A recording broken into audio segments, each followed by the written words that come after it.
Oke, baik. Assalamualaikum warahmatullahi wabarakatuh. Selamat pagi semuanya. Pagi. Oke, untuk materi pada pagi hari ini masih di buku yang sama, yaitu buku Bagaimana Mencari Kawan dan Mempengaruhi Orang Lain. Nah, untuk di pagi hari ini saya akan membahas sebuah bab yang berjudul Buatlah Kesalahan Itu Mudah Untuk Diperbaiki. Nah, ada satu cerita di bab tersebut. Ada seorang laki-laki yang sudah berusia 40 tahun dan dia baru ketemu jodohnya pada usia tersebut. Nah, si jodohnya ini dia menyuruhnya untuk belajar dansa. Nah, ketika dia belajar, dia menemui guru yang pertama itu selalu menyalahkan dia karena koreografi dari dansanya itu terlihat kuno dan tidak mengikuti perkembangan zaman. Nah, ketika si pemuda tadi itu disalahkan karena kamu dansanya itu terlalu kuno atau dan lain sebagainya, si pemuda ini dia merasa dia disakiti oleh si guru tersebut. Dia tidak suka ketika dia disalahkan atau omongin kalau dansanya ini terlalu kuno dan lain sebagainya.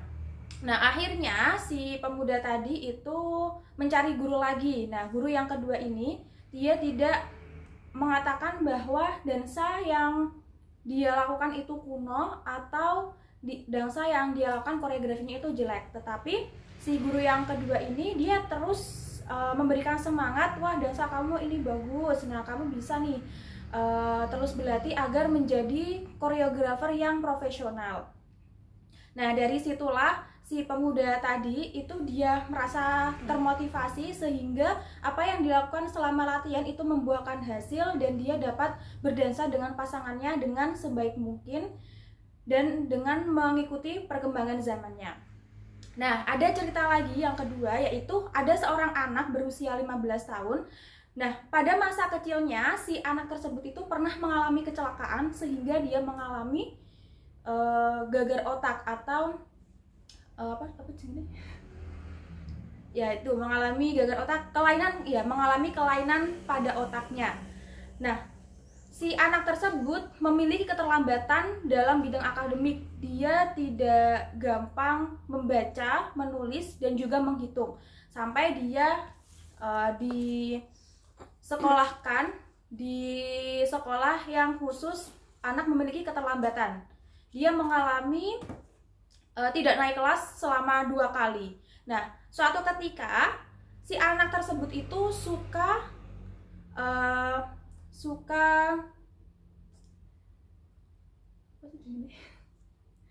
bermain dengan televisi atau suka bermain dengan alat-alat elektronik. Nah, si ayahnya ini dia menyadari bahwa anaknya ini suka dengan mengotak-atik barang-barang elektronik. Nah, si ayahnya ini mencoba berbicara kepada anaknya. Nah, kalau kamu suka bengkel atau suka mengotak-atik barang elektronik ini, kamu itu harus bisa menghitung. Nah, padahal dengan ada kelainan di otaknya, si anak ini kalau soal menghitung itu tidak bisa cepat dan ada sedikit keterlambatan. Nah, apa yang dilakukan oleh ayahnya? Nah, si ayahnya ini membagikan sebuah kartu yang isinya tentang perkalian, penjumlahan, pembagian, dan operasi hitung lainnya. Nah, si ayahnya ini memberikan challenge, memberikan tantangan kepada anaknya, kalau kamu bisa menyelesaikan kartu ini, nanti kamu bisa itu apa? Nanti kamu besok akan bisa